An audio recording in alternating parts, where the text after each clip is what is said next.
कहानी की शुरुआत में हम एक पागल वैज्ञानिक के कुछ खतरनाक प्रयोगों को देखते हैं, जहां ये दिखाया गया है कि कैसे इंसानों की क्षमताओं को बढ़ाया जा सकता है। ये उन्नत इंसान ही भविष्य में सुपर हीरो की एक नई पीढ़ी बनाएंगे, और वे आगे क्या करने वाले हैं, ये आपको जल्द ही पता चल जाएगा। दरअसल ये घटना 1940 की थी। फिर कहानी सीधे 80 साल आगे यानी 2020 में पहुंच जाती है, जहां हम देखते हैं कि कुछ सैनिक अपने बनाए हुए नए हाईटेक हथियारों का परीक्षण कर रहे थे। उन्होंने ऐसे रोबोटिक आर्म्स बनाए थे जो पूरी तरह से हथियारों से लैस थे। इनमें अलग अलग तरह के rocket launcher, bullets, electromagnetic pulse, shifting suspension और कई आधुनिक चीजें इस्तेमाल की गई थीं, जो अपने लक्ष्य को स्वचालित रूप से लॉक करके बहुत दूर से भी निशाना बना सकते थे। लेकिन अचानक उनके सिस्टम में कोई समस्या आ जाती है और वे रोबोट उनकी बात मानना बंद कर देते हैं। स्थिति इतनी खराब हो जाती है कि पूरी सेना को अपने बड़े बड़े टैंकों के साथ मैदान में उतरना पड़ता है। लेकिन तभी हम देखते हैं कि वे सभी रोबोटिक आर्म्स टैंकों को नष्ट कर देते हैं और साथ ही सभी सैनिकों को भी मार देते हैं। और इन सबके पीछे था असगर जुर्राट, जिसने अपने इलेक्ट्रोमैग्नेटिक पल्स सिस्टम की मदद से इन सभी रोबोटिक आर्म्स को अपने नियंत्रण में ले लिया था। इसके बाद सीन मॉस्को में एक हाई लेवल मीटिंग पर चला जाता है।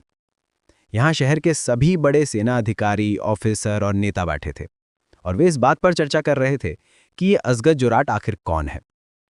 तो बात ये थी कि 80 साल पहले असगर ने कुछ ऐसे इलेक्ट्रॉनिक डिवाइस बनाए थे जिनकी मदद से वे वायरलेस तरीके से किसी भी इलेक्ट्रॉनिक सिस्टम को पूरी तरह से कंट्रोल कर सकता था। जैसे मान लीजिए, अगर वो डिवाइस आपके शरीर पर लगा हो और सामने कोई गाड़ी हो, तो आप सिर्फ इशारा करके उस गाड़ी को चला सकते हैं। लेकिन ये काम करने में असगर बार बार कोशिश करने के बावजूद असफल हो रहा था। दूसरी तरफ असगर का सहकर्मी मिस्टर विक्टर इस बात पर शोध कर रहा था कि कैसे इंसानों को सुपर ह्यूमन या एक तरह के सुपर सोल्जर के रूप में तैयार किया जाए। तो यहाँ सेना को असगर जुर्राट का पूरा प्रयोग पैसों और समय की बर्बादी लगने लगा, जबकि विक्टर का सुपर ह्यूमन या सुपर सोल्जर बनाने का कार्यक्रम उन्हें बहुत पसंद आया। हालांकि विक्टर ने तब तक कोई सुपर सोल्जर नहीं बनाया था, उसने सिर्फ अपने शोध के कागजात तैयार किए थे। तो इस घटना के बाद असगर जुर्राट को बाहर निकाल दिया जाता है, और फिर वो बदला लेने के लिए चुपके से जाकर विक्टर के सभी दस्तावेज चुरा लेता है, और वो एक नई लैब में काम शुरू कर देता है। और कहानी की शुरुआत में हमने देखा था कि कैसे अलग अलग इंसानों को अजीबोगरीब शक्तियां मिल रही थीं। दरअसल असगर में ही विक्टर के सभी थीसिस और रिपोर्ट का उपयोग करके नए नए सुपर ह्यूमन बना लिए थे। लेकिन जब सरकार को इस बारे में पता चला तो उन्होंने असगर के ठिकाने को हमेशा के लिए नष्ट कर दिया। लेकिन किसी तरह असगर वहां से भागकर बच गया। तो यहाँ कर्नल निकोलाई अपनी कमांडर अलेना से कहता है, तुम 80 साल पहले असगर द्वारा बनाए गए उन सुपर ह्यूमन को खोज निकालो। वही सुपर ह्यूमन अब असगर के खिलाफ इस युद्ध में हमारी मदद करेंगे। लेकिन असगर ने दरअसल एक बहुत बड़ी योजना बना रखी थी। अब हम असगर को देखते हैं, जो रूस के अलग अलग हिस्सों में जाकर बड़े बड़े टैंकों को अपने काम में लाना शुरू कर चुका था। इधर हम हालेना को भी देखते हैं, जो इस समय जनरल निकोलाई के साथ पैट्रियट नाम की जगह पर आई है। दरअसल पैट्रियट एक ऐसी सेवा थी जहां से पूरी दुनिया पर नजर रखी जा सकती थी। कौन सा डिवाइस कहाँ है, कौन सा इंसान इस समय क्या कर रहा है, सब कुछ जाना जा सकता था। एक शब्द में कहें तो पैट्रियट सेवा पूरी दुनिया को बचाने और भारी खतरों से बचाने के लिए बनाई गई थी। इसीलिए अब एलिना अपनी पूरी टीम को काम पर लगा देती है कि इस दुनिया में जहां जहां भी ऐसे लोग मिले जिनमें कोई विशेष शक्ति हो, उन्हें खोजना शुरू करो। हम उनका पीछा करेंगे और फिर असगर के खिलाफ एक नया युद्ध शुरू कर देंगे। तो यहाँ समूह के अलग अलग सदस्य धीरे धीरे सुपर ह्यूमन के बारे में जानकारी देना शुरू करते हैं। जैसे कुछ सुपर ह्यूमन साइबेरिया में हैं, कोई भारत में हैं, कोई जापान में हैं, कोई चीन में है और कोई श्रीलंका में भी है। हालांकि यहाँ कई पात्रों का उल्लेख किया गया है, लेकिन इस फिल्म में केवल 4 ही दिखाए जाएंगे। और ऐसा क्यों, इसका जवाब मैं आपको इस फिल्म के अंत में दूंगा। इसके बाद सीन सीधे कहानी के पहले सुपर ह्यूमन पर चला जाता है, जिसका नाम है शिवा। दरअसल असगर जुर्राट जब भारत दौरे पर था तो वह भारत से प्रेरित होकर अपने सभी उन्हें सुपर ह्यूमंस का नाम दिया गया था। तो शिवा, जो लगभग शिव भगवान जैसी शक्तियां रखता था, जैसे मिट्टी, पत्थर, वो इन सब चीजों को नियंत्रित कर सकता था और उन्हें इस्तेमाल करके किसी भी आकृति में ढाल सकता था। एलेना शिवा के पास मदद मांगने आई थी और उसने उसे कहा, शायद तुम अपने पुराने निर्माता को भूल गए हो, जिसका नाम असगर जुर्रात है, क्योंकि इस घटना को लगभग 80 साल बीत चुके हैं। लेकिन अब उसके दिमाग में कोई बड़ी योजना चल रही है। वो पूरी दुनिया को अपने मुट्ठी में करना चाहता है और इसी कारण हमें तुम जैसे सुपर हीरोज की मदद लेनी पड़ रही है। ये सब सुनकर शिवा कहता है, वैसे भी इतने लंबे समय तक जीने का कोई मकसद मेरे पास नहीं था। अच्छा हुआ तुमने मुझे एक नया मकसद दिया है। तो इसके बाद कहानी दूसरे सुपर ह्यूमन पर चली जाती है, जिसका नाम है खान। उसकी पीठ पर 2 लंबी तलवारें थी और खान की सुपर पावर ये थी कि वो फ्लैश की तरह रोशनी की गति से तेजी से दौड़ सकता था और दुश्मनों को पछाड़ सकता था। वो तो एक ही वार में एक कार को 2 टुकड़ों में काट देता है और गोली चलने से पहले वो अपनी जगह बदलकर किसी को भी काट सकता था। सच कहूं तो 4 हीरोज में से व्यक्तिगत रूप से मुझे खान की शक्ति सबसे ज्यादा पसंद है। खैर, चलिए अगले के बारे में भी बात कर लेते हैं। तीसरे सुपर ह्यूमन को साइबेरिया के एक जंगल में दिखाया गया है। वो एक समय खुद एक वैज्ञानिक था। जब सैनिक उसकी प्रयोगशाला में उसे पकड़ने आए, तब तक उस वैज्ञानिक ने अपने शरीर में एक दवा का इंजेक्शन लगाकर खुद को एक भालू के शरीर में बदल लिया था, जिसे एक तरह का वेयर बेयर भी कहा जा सकता है।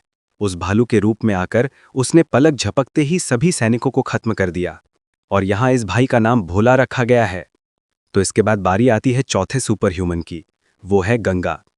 जब असगर बनारस घूमने गया था, तब भारत की गंगा नदी की पवित्रता देखकर उसने अपनी बनाई हुई इस लड़की का नाम गंगा रख दिया।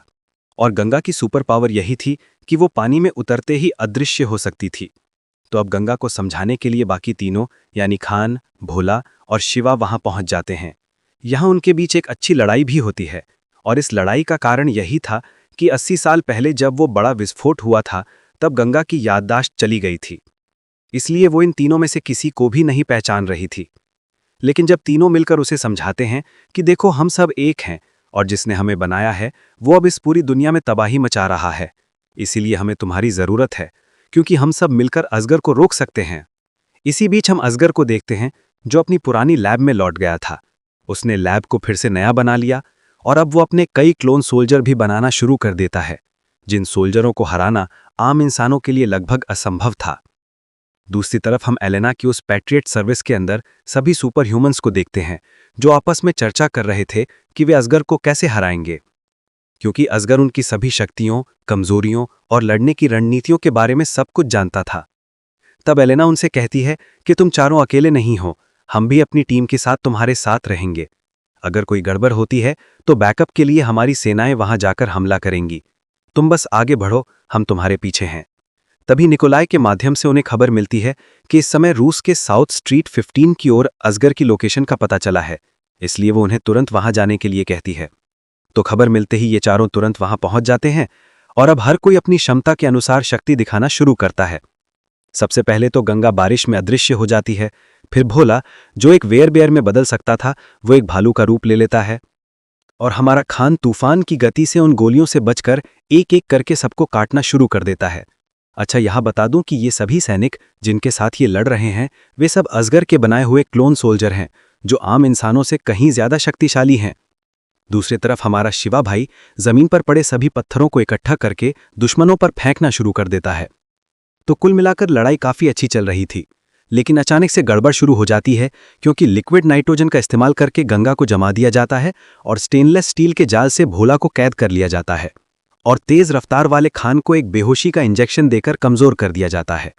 दूसरी तरफ शिवा से लड़ने के लिए खुद असगर आता है और उन दोनों के बीच एक भयंकर लड़ाई शुरू हो जाती है, यहां तक कि असगर पर पत्थरों का कोई असर नहीं होता। इसके बाद वो अपने हाथ के शॉकवेव से शिवा के पेट पर ऐसा वार करता है कि शिवा की रीढ़ की हड्डी ही टूट जाती है, जिससे शिवा पूरी तरह से खत्म हो जाता है।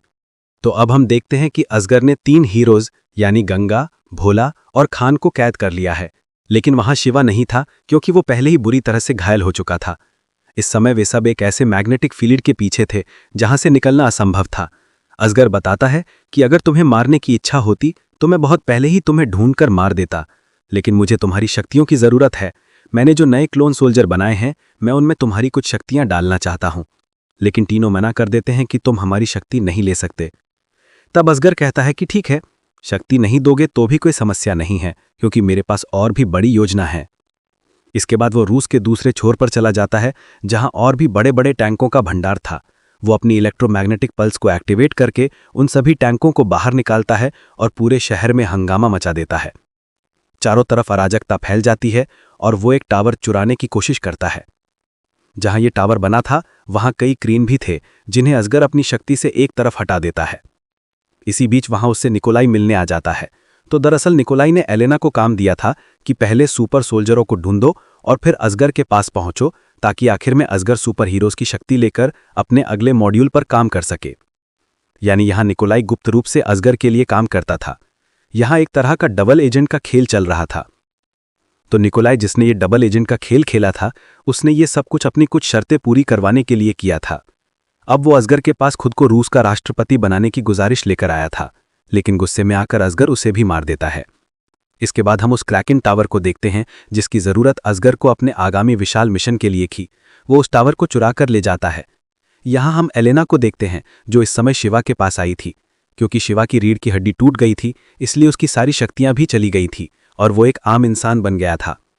यहाँ वो अपनी कुछ पुरानी बातें एलेना को बताने लगता है, कैसे उसने अपनी बेटी को अपने हाथों से उठाया, उसे स्कूल लेकर जाता, फिर कॉलेज, फिर शादी भी होते देखी, और फिर उसकी बेटी के बच्चे हुए, और वो बच्चे भी जब बड़े होकर शादी करके चले गए तब भी उसकी बेटी हमेशा उसके पास ही थी।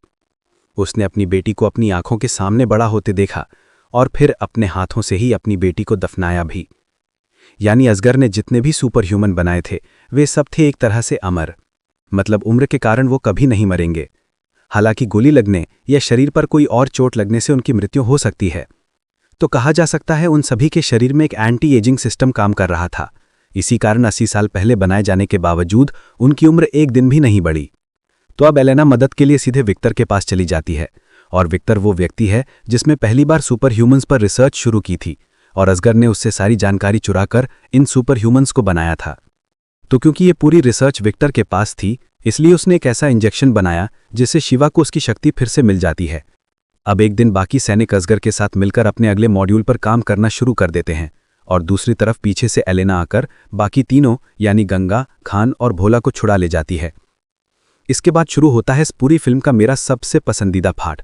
यहाँ एलेना उन सभी की शक्ति और बढ़ाने के लिए अलग अलग हथियार देती है।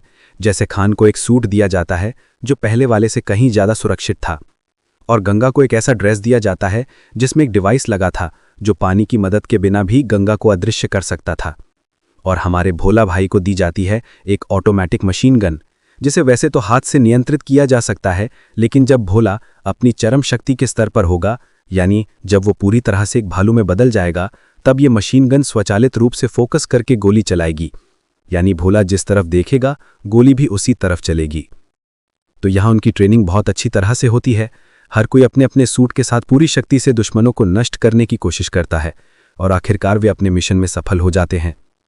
तो एक तरफ हमारा असगर जुर्रात भाई उस क्रैकन टावर को चुराकर शहर के बीचों बीच बड़ी बड़ी बिल्डिंगों के साथ बांधकर बहुत ऊपर लटका देता है। आमतौर पर इस टावर की ऊंचाई 500 मीटर थी, लेकिन उसने इसे हवा में लटकाकर और 300 मीटर ऊपर इस तरह से बांधा कि इसकी कुल लंबाई लगभग 800 मीटर हो गई थी। और इस ऊंचाई से 1960 में छोड़ी गई एक पुरानी सैटेलाइट के साथ सीधे संपर्क किया जा सकता था, जो एक एटॉमिक रेंज बना सकता था। दरअसल एटॉमिक रेंज कुछ हद तक परमाणु बम की तरह ही थी। परमाणु बम सिर्फ एक शहर को नष्ट कर सकता था, लेकिन ये एटॉमिक रेंज, जिसके माध्यम से अंतरिक्ष से पूरे एक देश को नष्ट कर दिया जाता था, हो सकता है। और अगर ये शक्ति अजगर के हाथ में चली जाती है तो वो पूरी दुनिया पर अपना राज कायम कर पाएगा। इसी वजह से हमारे हीरो वहां चले जाते हैं और अजगर के उस मॉड्यूल 2 डिवाइस को जो क्रैकन टावर में लगा हुआ था उसे चुपचाप खत्म करने के लिए पहुंच जाते हैं। तो हर कोई अलग अलग जगह पर चला जाता है। जैसे जब वे बेसमेंट में होते हैं तो वहां लड़ाई करते हैं, और फिर पार्किंग लॉट में हमारे भोला भाई अपनी बंदूक लेकर पहुंच जाते हैं, और हमारे खान साहब आसमान से नीचे आकर दुश्मनों की पूरी रस्सी काट देते हैं ताकि उनके बाकी दोस्त उस रस्सी के सहारे ऊपर जाकर मॉड्यूल 2 को खत्म कर सकें। यहाँ विक्टर जो ये रिसर्च कर रहा था कि अजगर को और कैसे हराया जाए, तभी अजगर उसे बिजली का झटका दे देता है, जिसकी वजह से वो लगभग मौत के दरवाजे पर पहुंच जाता है। लेकिन तभी एलेना विक्टर के पास पहुंच जाती है, और तब विक्टर एलेना को बताता है कि अगर ये चारों सुपर ह्यूमन अपनी शक्तियों को मिला लें तो इनसे बड़ी कोई शक्ति हो ही नहीं सकती। लेकिन उन्हें अपनी इस मिली हुई शक्ति का सही से इस्तेमाल करना होगा, वरना वे खुद भी मर सकते हैं। और अब हमारे हीरो मॉड्यूल 2 के पास पहुंच तो जाते हैं, लेकिन इसे बंद करने के लिए उन्हें एक बहुत बड़ा धमाका करना था, और इस धमाके से उनकी जान भी जा सकती थी। तभी गंगा कहती है कि मुझ पर तापमान का कोई असर नहीं होता, वो जितना भी गर्म हो या जितना भी ठंडा, मैं किसी भी तापमान में खुद को संभाल सकती हूँ। तो वो क्या करती है, मॉड्यूल 2 के उन गरम गरम रॉड्स को हाथ से पकड़ लेती है, जिसकी वजह से अजगर जुराट ने अपने क्रैकन टावर पर जो सेफ्टी शील्ड लगाई थी वो बंद हो जाती है। इसके बाद वे सब मिलकर अजगर से लड़ने चले जाते हैं, लेकिन अजगर इतना ताकतवर था कि उनके पास सुपर ह्यूमन सूट होने के बावजूद अजगर उन्हें मारकर उनकी हालत खराब कर देता है और अब उन्हें समय रहते वहां से एक प्लेन से लटक कर भागना होगा। तो तुरंत खान अपनी उस छुरी से अपने सभी दोस्तों को लेकर वहां से भागने लगता है, लेकिन अजगर के हमले से वे उस प्लेन से नीचे गिर जाते हैं। ठीक तभी एलेना उन्हें वो खास बात बताने के लिए वहां पहुंच जाती है। वो कहती है कि विक्टर ने मरने से पहले मुझे बताया था कि अगर तुम चारों अपनी शक्ति को मिला लो तो सिर्फ एक सोनिक ब्लास्ट से तुम पूरे क्रैकन टावर को खत्म कर सकते हो। तो ये सुनकर चारों एलेना की बात मानकर अपनी शक्तियों को मिलाना शुरू कर देते हैं। वे ये भी जानते थे कि अगर उनसे एक भी गलती हुई तो वे मर भी सकते हैं, लेकिन उनकी अपनी जिंदगी से ज्यादा जरूरी थी पूरी दुनिया को बचाना। इसी वजह से वे सब अपनी पूरी शक्ति मिलाकर एक बहुत बड़ा सोनिक ब्लास्ट करते हैं, जिसकी वजह से पूरा क्रैकन टावर टूटकर बिखर जाता है और उस टावर के साथ साथ अजगर जुराट के सपने भी चकनाचूर हो जाते हैं।